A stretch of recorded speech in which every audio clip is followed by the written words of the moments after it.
ভাবুন তো, আজ রাত 12টার পর হঠাৎ পুরো পৃথিবীর সব বিদ্যুৎ বন্ধ হয়ে গেল। না থাকবে ইন্টারনেট, না চলবে মোবাইল, না চলবে হাসপাতালের লাইফ সাপোর্ট। মাত্র কয়েক মিনিটেই আধুনিক পৃথিবী যেন ফিরে যাবে অন্ধকার যুগে। কিন্তু যে শক্তি ছাড়া আমরা এক সেকেন্ডও চলতে পারি না, সেই বিদ্যুৎ আসলে এলো কোথা থেকে? আর একটা ছোট্ট অদৃশ্য কণা কিভাবে পুরো পৃথিবী চালাচ্ছে? আসসালামু আলাইকুম, স্বাগতম আমাদের ইউটিউব চ্যানেল সাইমনস টিউটোরিয়ালে। আর আপনাদের সাথে আছি আমি, সাইমন সরকার।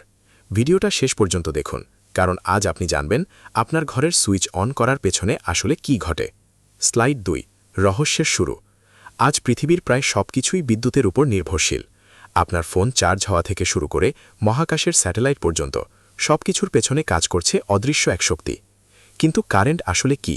এটা কি মানুষ তৈরি করেছে, নাকি এটা প্রকৃতিতে আগেই ছিল? সবচেয়ে অবাক করা বিষয় হল, এই পুরো রহস্য লুকিয়ে আছে এমন কিছুর মধ্যে যা আপনি খালি চোখে কখনোই দেখতে পারবেন না। আপনার কি মনে হয়, বিদ্যুৎ মানুষ তৈরি করেছে নাকি শুধু আবিষ্কার করেছে?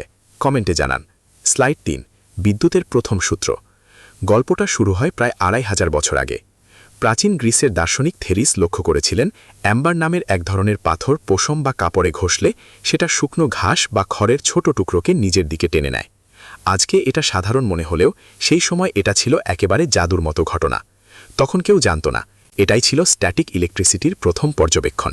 মানে বিদ্যুৎ প্রকৃতিতে আগে থেকেই ছিল, মানুষ শুধু ধীরে ধীরে এর রহস্য বুঝতে শুরু করে। ভাবুন তো, যদি থেলিস এই ঘটনাটা খেয়ালই না করতেন, তাহলে হয়তো ইতিহাস অন্যরকম হতো। স্লাইড 4, বেঞ্জামিন ফ্র্যাঙ্কলিনের ভয়ঙ্কর পরীক্ষা।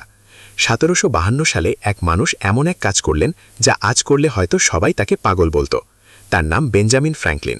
তিনি ঝড়ের রাতে আকাশে ঘুড়ি ওড়ালেন এবং ঘুড়ির সাথে লাগানো ধাতব চাবিতে স্পার্ক দেখতে পেলেন। তখন তিনি বুঝলেন, আকাশের বজ্রপাত আর আমাদের বিদ্যুৎ একই ধরনের বৈদ্যুতিক ঘটনা। ভাবতে পারেন, একটা ঘুড়ির পরীক্ষা বদলে দিয়েছিল পুরো পৃথিবী। তবে অনেক ইতিহাসবিদ বলেন, এই পরীক্ষায় তিনি মারা যেতেও পারতেন। আপনি হলে কি এমন ঝুঁকি নিতেন? কমেন্টে জানান। স্লাইড 5, পরমাণুর ভেতরের রহস্য। এবার আসি আসল রহস্যে। আমাদের চারপাশের সবকিছুই তৈরি ক্ষুদ্র ক্ষুদ্র পরমাণু দিয়ে। প্রতিটি পরমাণুর কেন্দ্রে থাকে প্রোটন ও নিউট্রন, আর ইলেকট্রনগুলো পরমাণুর চারপাশে এক ধরনের ইলেকট্রন ক্লাউড বা মেঘের মতো অবস্থায় থাকে। মানে তারা গ্রহের মতো নির্দিষ্ট পথে ঘোরে না, বরং কোথায় থাকার সম্ভাবনা বেশি সেটা নিয়েই তৈরি হয় এই ইলেকট্রন ক্লাউড। আর এই ছোট্ট ইলেকট্রনই আধুনিক প্রযুক্তির মূল শক্তি। ভাবতে অবাক লাগে, যে জিনিস চোখে দেখা যায় না সেটাই পুরো সভ্যতাকে সচল রেখেছে। স্লাইড 6, কারেন্ট আসলে কি? যখন কোনো পরিবাহীর মধ্যে বৈদ্যুতিক চাপ তৈরি হয়, তখন ইলেকট্রনগুলো ধীরে ধীরে একদিকে সরে যেতে শুরু করে। এই ইলেকট্রনের প্রবাহকেই আমরা ইলেকট্রিক কারেন্ট বলি। তবে মজার ব্যাপার হলো, ইলেকট্রনগুলো নিজেরা খুব দ্রুত চলে না, বরং আসল শক্তি পরিবাহিত হয় ইলেকট্রোম্যাগনেটিক ফিল্ড বা বৈদ্যুতিক শক্তির তরঙ্গের মাধ্যমে, যা প্রায় আলোর গতিতে ছড়িয়ে পড়ে। এই কারণেই সুইচ চাপার সাথে সাথেই বাল্ব জ্বলে ওঠে। এই তথ্যটা কি আগে জানতেন? কমেন্টে জানান। স্লাইড 7, পানির পাইপের মতো কারেন্ট। কারেন্টকে সহজে বুঝতে একটা উদাহরণ ধরি। ভাবুন, একটা পানির পাইপ। পানি যত বেশি চাপ নিয়ে প্রবাহিত হবে, তত বেশি শক্তি তৈরি হবে। বিদ্যুতেও একই ব্যাপার। তার হলো পাইপ, ইলেকট্রন হলো পানির মতো চার্জ বহনকারী কণা, আর ভোল্টেজ হলো চাপ। এই বৈদ্যুতিক চাপই ইলেকট্রনগুলোকে সরতে বাধ্য করে। আর একটু পরেই আপনি জানবেন এই চাপ তৈরি করে কে। স্লাইড 8, পৃথিবীর প্রথম ব্যাটারি। 1800 সালে ইতালির বিজ্ঞানী আলেসান্দ্রো ভোল্টা বিশ্বের প্রথম ব্যাটারি তৈরি করেন। তিনি দেখান, রাসায়নিক বিক্রিয়ার মাধ্যমে বৈদ্যুতিক বিভব বা ভোল্টেজ তৈরি করা সম্ভব, আর এই ভোল্টেজ ইলেকট্রনকে চলতে বাধ্য করে। সেখান থেকেই জন্ম নেয় কন্টিনিউয়াস ইলেকট্রিক কারেন্ট। আজ আপনার ফোনে যে ব্যাটারি আছে, তার ইতিহাস শুরু হয়েছিল এখান থেকেই। স্লাইড 9, বাল্ব কিভাবে চলে?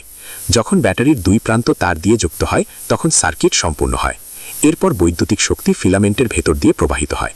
কিন্তু ফিলামেন্টের রেজিস্ট্যান্স বা বাধা অনেক বেশি হওয়ায় সেখানে প্রচণ্ড তাপ উৎপন্ন হয়। এই তাপের কারণেই ফিলামেন্ট সাদা হয়ে জ্বলে ওঠে এবং আলো তৈরি করে। মানে বাল্বের আলো আসলে তাপ থেকে তৈরি হওয়া ইনক্যান্ডেসেন্স। এতদিন শুধু সুইচ অন করেছেন, আজ জানলেন ভেতরের বিজ্ঞান। স্লাইড 10, পুরো শহরের বিদ্যুৎ কোথা থেকে আসে? একটা ছোট ব্যাটারি দিয়ে তো পুরো শহর চালানো সম্ভব না।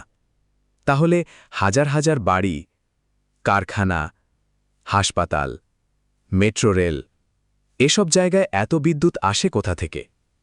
এই প্রশ্নের উত্তরই বদলে দিয়েছিল মানব সভ্যতা। আর এখান থেকেই শুরু হয় আধুনিক পাওয়ার সিস্টেমের গল্প। স্লাইড 11, মাইকেল ফ্যারাডের যুগান্তকারী আবিষ্কার। 1931 সালে মাইকেল ফ্যারাডে আবিষ্কার করেন যখন কোনো তারের মধ্যে দিয়ে যাওয়া ম্যাগনেটিক ফিল্ড পরিবর্তিত হয় তখন সেই তারে বিদ্যুৎ উৎপন্ন হতে পারে।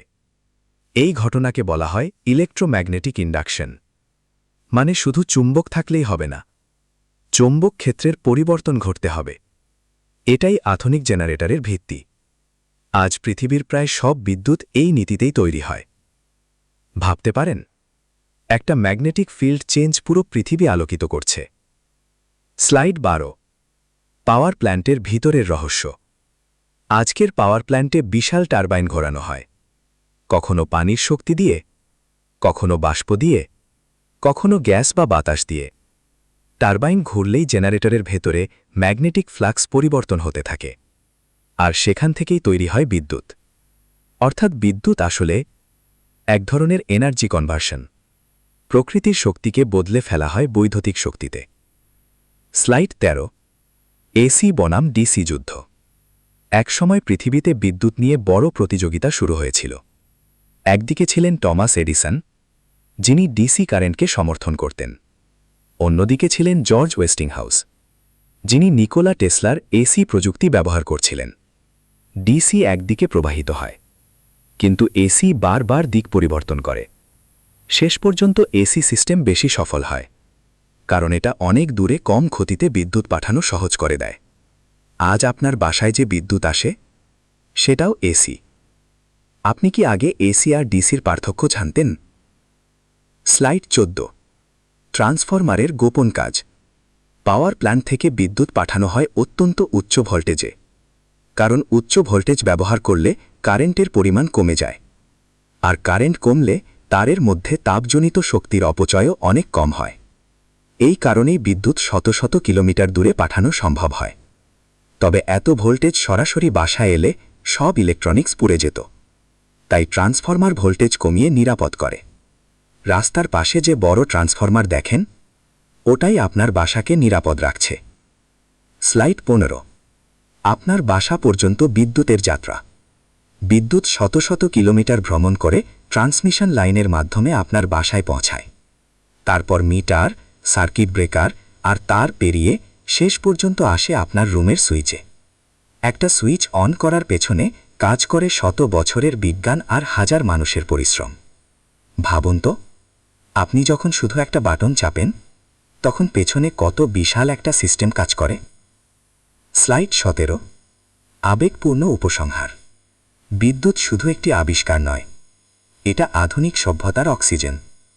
এই শক্তি ছাড়া আজকের পৃথিবী কল্পনাই করা যায় না। একটা ছোট্ট ইলেকট্রনের আচরণ বুঝতে বুঝতেই মানুষ বদলে ফেলেছে পুরো পৃথিবী। আজ আপনি যে আলোতে বসে এই ভিডিও দেখছেন, সেটার পেছনেও লুকিয়ে আছে হাজার বছরের বিজ্ঞান। স্লাইড 18, ভিডিওটি যদি আপনার কাছে ইন্টারেস্টিং লাগে এবং নতুন কিছু জানতে পারেন, তাহলে ভিডিওতে একটা লাইক দিয়ে জানান। আর এরম রহস্যময় বিজ্ঞান ও টেকনোলজির ভিডিও নিয়মিত দেখতে এখনই সাইমন্স টিউটোরিয়াল ইউটিউব চ্যানেলটি সাবস্ক্রাইব করুন, কারণ এখানে আমরা সহজ ভাষায় জটিল বিজ্ঞানকে বাস্তব উদাহরণ দিয়ে ব্যাখ্যা করি। ভিডিওটি বন্ধুদের সাথে শেয়ার করুন আর কমেন্টে জানান পরের ভিডিওতে কোন বিষয় নিয়ে ভিডিও দেখতে চান। আমি সাইমন সরকার আজকের মতো বিদায় নিচ্ছি। আল্লাহ হাফেজ।